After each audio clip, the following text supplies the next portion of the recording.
God, grant me the serenity to accept the things I cannot change, the courage to change the things I can, and the wisdom to know the difference.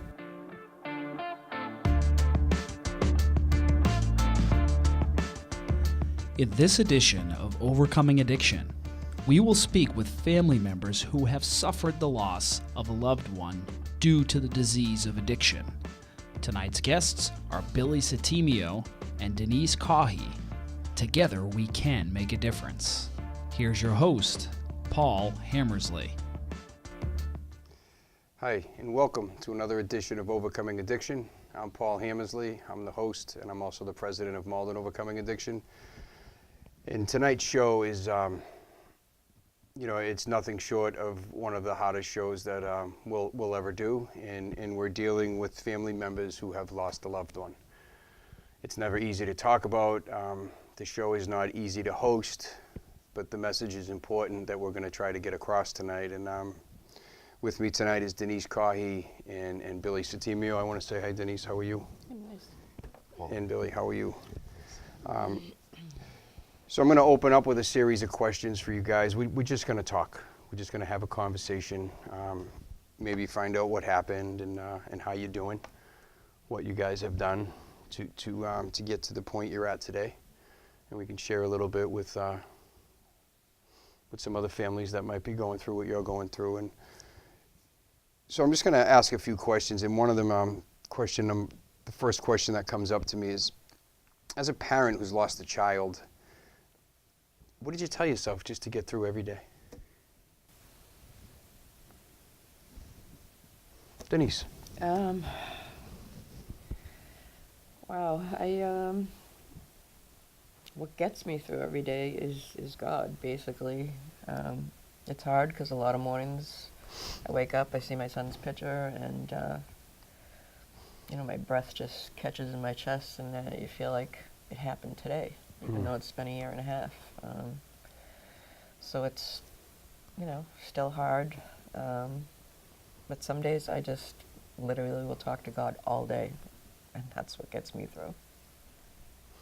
Billy? For me, I think it's just, I wake up with it, and I go to bed with it at nighttime, and just my work, and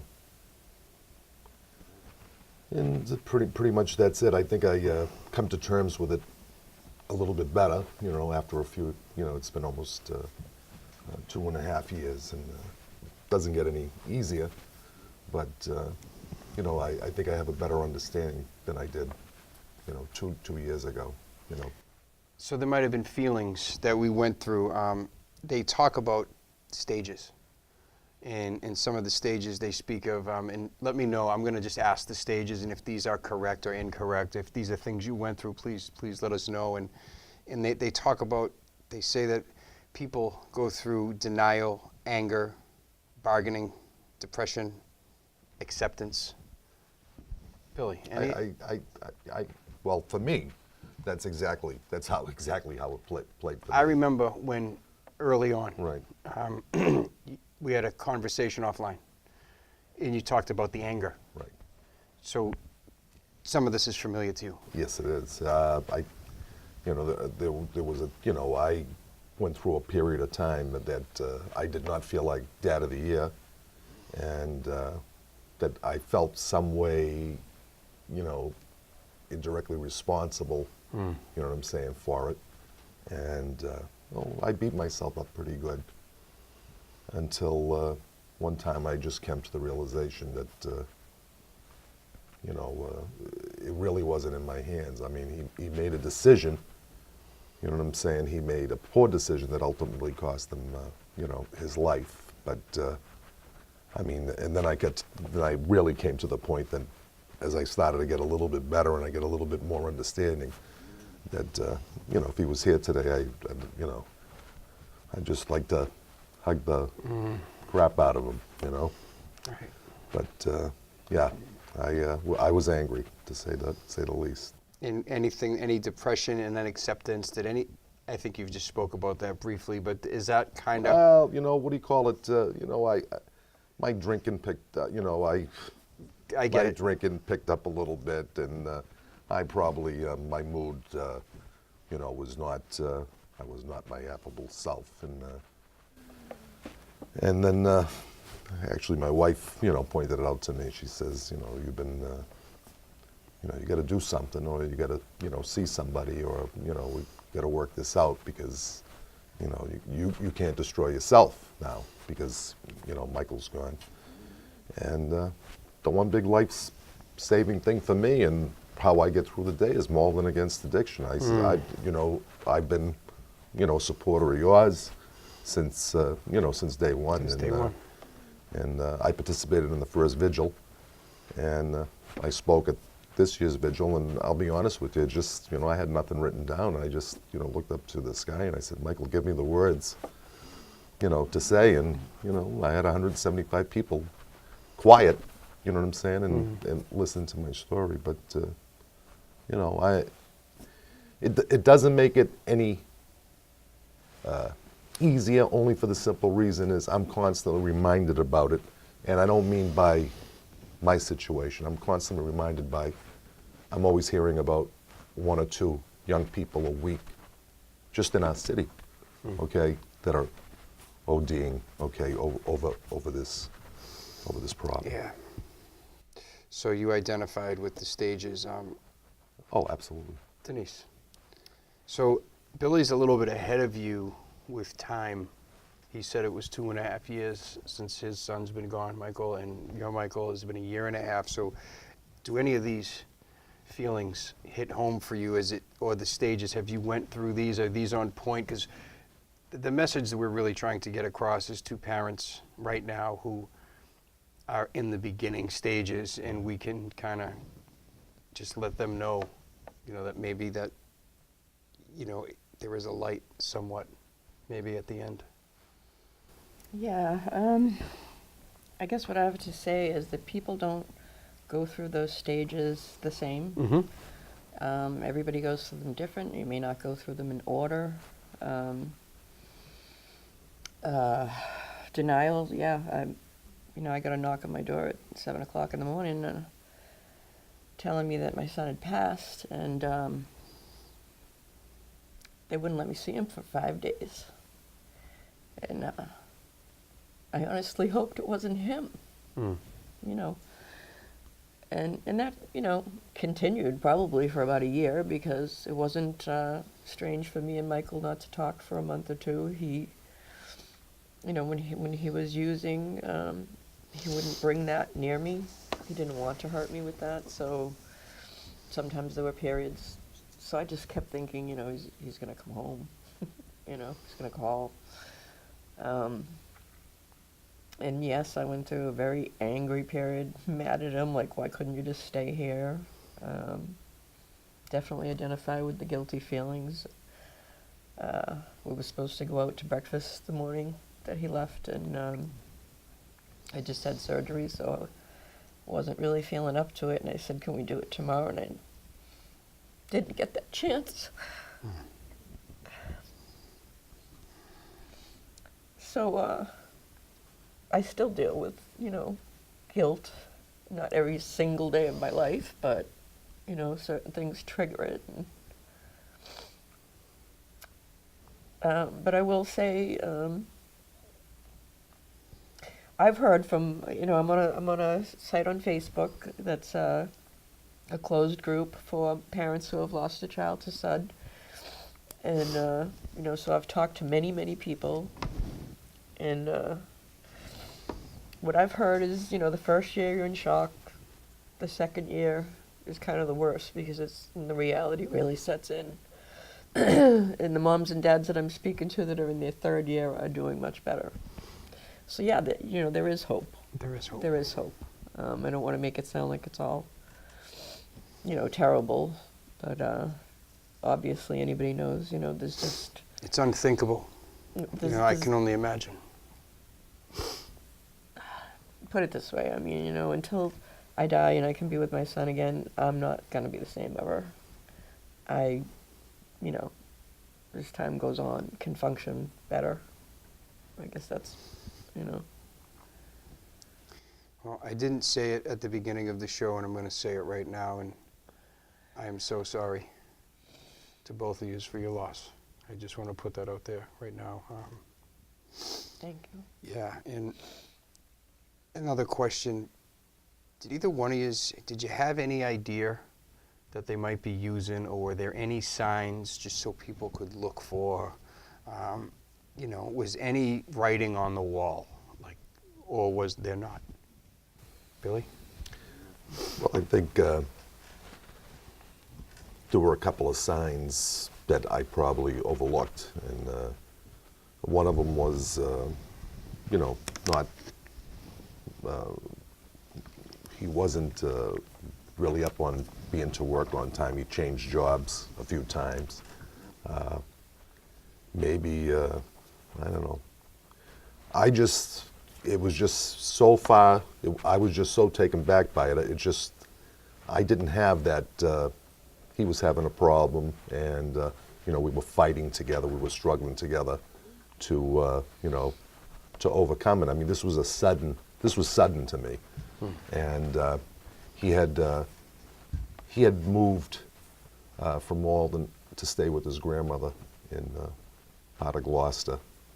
And I don't know if that was the reason why he left my home, but that's where he ultimately, you know, passed away. Because maybe you're thinking maybe Right. he might have been up to something that he might Right. have, you know, the jig could have been up. Exactly. Right. You know, and it was just, I mean, it was just mind blowing to me because I mean, it's not that I was surprised. It's just that you never think it's gonna bite you, and it did. So. Denise, was there anything, any signs? Yeah, unfortunately, I knew. So it was on the opposite spectrum for you, Yes. because that's an everyday thing. Yeah, my son started out with, you know, smoking pot when he was younger. He, I want to say in his early 20s, got in a car accident. You know, the doctor prescribed him Percocets. He was taking them for at least a year, and then they took that away from him. And he, you know, went on to use Oxycontins. And when he couldn't afford that anymore is when he started doing heroin. And it was Michael was 34 when he passed. So altogether, close to a 20-year battle. A million emergency rooms, a million detoxes who would put him in for 3 days and then they back out and without really having gotten help. And, you know, this last time, it was hard for me. I had to make him leave my house. He got really angry with me. I knew, you know, that he was using, and I just felt like the only way I was going to get help is if I finally stopped enabling him. So he went into rehab, and he was in for 9.5 weeks. And it was right around Christmas time, and he has a beautiful daughter, Isabel, who's 6, and he was not able to see his daughter for a few months. They weren't allowing him to see her or me. And he was very upset about that. Christmas was coming, and I begged him to stay. I said, "You've never gotten this far, 9.5 weeks, you know. Please, please stay." And of course, he wanted to see his daughter so bad he left. And when he came home, he was the best I'd seen him in 20 years. He was just so healthy and happy. And 2.5 weeks later, he was gone. And that's going to lead me into my next question. You spoke about countless detoxes. You spoke about, you know, the ongoing, continuing realm of relapse. We don't have much out there for people. You know, once they get out of a 5 to 6 day detox, there's nowhere for them to go unless their parents have a lot of money to send them outside of state or somewhere that's very expensive to get them treatment. And I think both of you are real familiar with Malden Overcoming Addiction is in the process of trying to bring the Bridge Recovery Center to Malden. We have a spot picked out.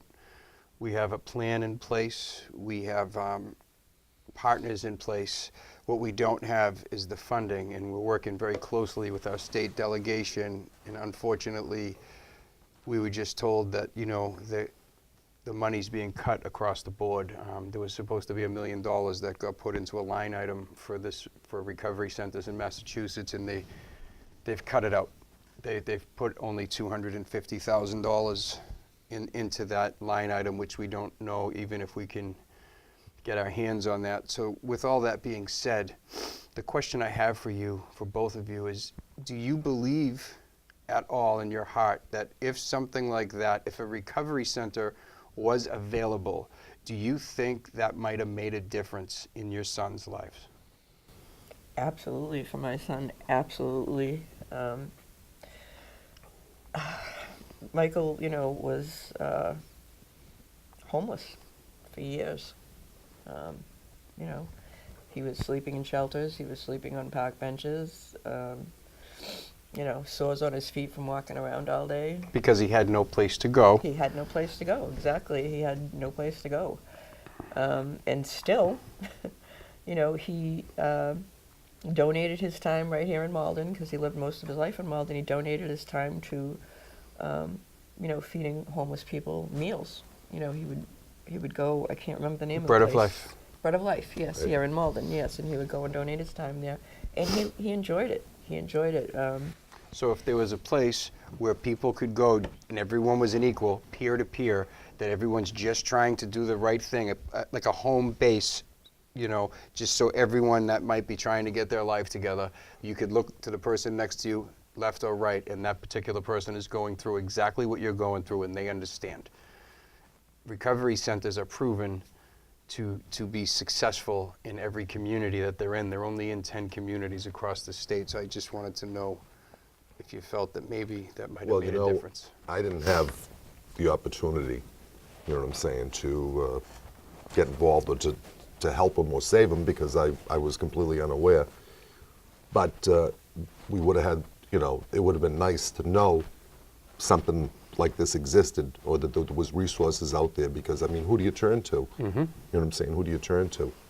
And Well, you said it best, Billy, that you see one or two I- young people one or two a week a week, that are and OD. it's just- Yep. Right, it's completely out of hand, and the ages are running anywhere between 15 years old and, I don't know, in the 40s. 42, 43, 44. It is way out of control. In Malden alone, this month, we had a record high in overdoses. There was 14 ODs this month since the 4th of July. I believe a recovery center would make all the difference in the world. Absolutely. I know it would. Yeah. I couldn't, you couldn't give me a good explanation why, we wouldn't have this kind of support, at least at the state level. Well, we're working on it, and we're going to continue to work with them. They've been strong advocates for us, and the money hasn't been cut on their, they didn't cut it. It's above them, but we're just looking for them to continue to fight with us, Right. and we're not going to give up, because I believe that's the game changer. But moving forward, what are the best ways to support a parent? Now, this is for other people watching. What are the best ways to support a parent who has just lost a child? Like, what would you have appreciated from others at the beginning? I think one of the big things is that people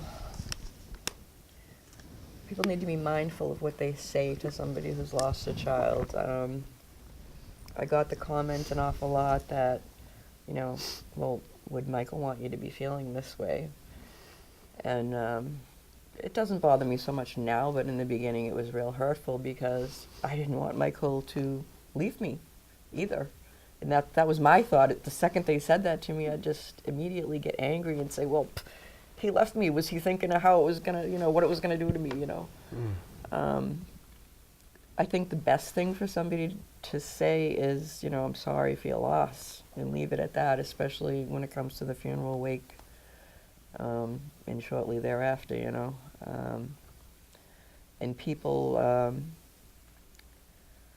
need to know, you come home from the funeral and you get some phone calls from, family and friends. That goes on for maybe 2 or 3 weeks, and then everybody goes back to their life, and you're left to your own devices, to yourself. I think it would be helpful, if some people, even if they checked in with you once a week, once a month, a little longer than that 3-week period. And I think that it's huge that people need to understand that you need to talk about your child. People feel like if they bring your child up, you're going to fall apart. Well, I'm already apart. We're never going to be back together again, Humpty Dumpty. Not. I look at it this way. I carried my son in my stomach for 9 months, and he's gone. So as far as I'm concerned, part of myself is gone.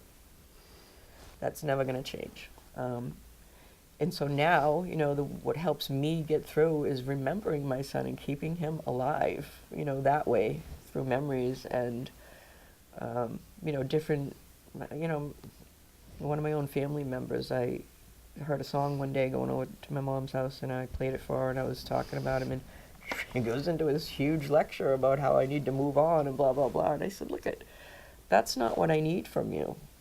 I'm not asking you to tell me what to do or how to be. I just want to be able to talk about my son. I think that people have this overwhelming feeling that they need to say or do something that's going to fix you, and nothing is going to fix us. Sometimes just people checking in and listening. Exactly. Yeah. Yep. That's the hugest thing. It's just somebody to listen. And don't be upset when we need to speak about our children. Because everyone grieves differently. Yeah. Yeah, well, Same question to you, Billy. What are the best ways to support someone that's just lost a child? my advice to them would be to, after your grieving period, is to get involved in something like Malden Overcoming Addiction. I'll tell you, it's been a real help and a blessing for me. And I feel like I'm really honoring his memory, by participating, what I'm saying, in these events and in this cause. And it's to me it's just the way to go. I mean, people will always, they express their sympathies, and of course it's kind of awkward. You know what I'm saying? It's sometimes people just don't know how to cobble the words to express this, their sympathy for. I mean, Michael was only 19 years old when he passed away. But I will tell you that Malden Overcoming Addiction and you, my friend, because I've known you for some years now, it's really helped me. It really has helped me, and we're going to continue to. Yep, and because if I make some more time, I'd like to give more time, because it's worthwhile, and it honors Michael's memory. Thank you, Billy. And I don't know if either one of you went this route, but I would like to take a couple of minutes, just about a minute or two, support groups, just so folks know. Do either one of you know quickly, like, what's out there, what's available for parents? Is something like Learn to Cope, Learn to Cope is great if you still if you have children that are still active. It's more geared towards that.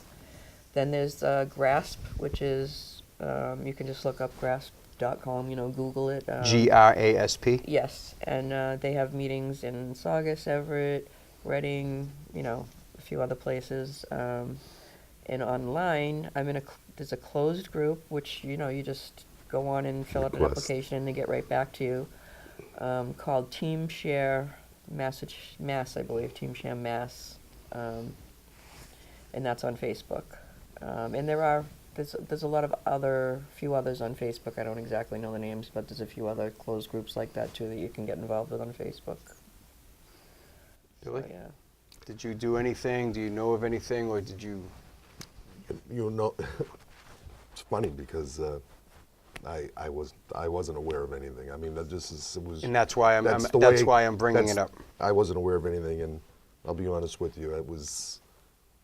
I try to keep it to myself as private as I can, but that's the way I handle things. That's not the way, So it worked for me, just to keep busy and go about my business. But but there was no, I don't have a list of, anybody that I could turn to or anything. I mean, other than looking in the yellow pages or, or talking to somebody, that went through this problem. But again, like I said, it was a complete sudden, Michael's death was sudden. It wasn't, so I think, for me, it was just basically, just trying to keep busy and getting involved with Malden overcoming addiction. I didn't feel that I needed outside help, that's all. I know exactly what you're saying. I'm What would you sorry. say to a parent right now to try to help them? How would you, in your own words, what could you possibly say to a parent that maybe could just help them out right now? Pray. Not to be rude, not to Right. sound No, but sarcastic, but My, I've found that, I have another child that's having serious issues right now, and I hate to say it, but sometimes you just feel like you're darned if you do, and you're darned if you don't. Even as far as, my son that's passed away, I immediately felt like I should have been able to do more than I did. I should have been able to stop that from happening. So I think, praying, and I think it's a very individual choice for each parent. You can have your child sectioned if you believe they're using, but that's a very individual decision. Choice, right.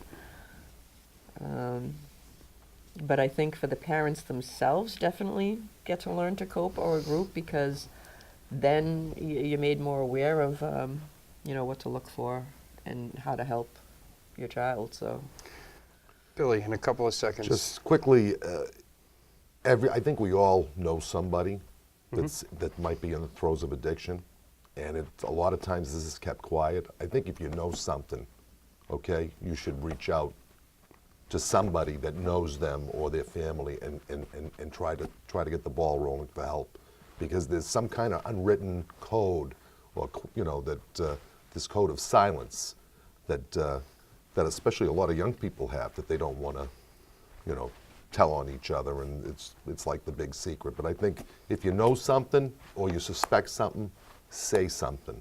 All right, you may lose their friendship, you know what I'm saying, for a while, but once that person gets sober and clean, they'll thank you and love you back. I want to thank the both of you for giving us the time and for just being willing to come on the show and share your story. It was really nice to have the both of you, and I'm very proud that you came on the show, and at the same time, I'm again so sorry for your loss. thank you. Thank you, Paul. Yeah. So if you know someone, or if you are struggling, Malden Overcoming Addiction, we now are running a recovery coach program. We have 50 coaches, and if you contact our website at MaldenOvercomingAddiction.com and simply click on the tab that says Recovery Coach, you can be connected with one of our many coaches, and we'll put somebody with you that will just best suit you. And again, thank you for watching, and we'll tune in next month.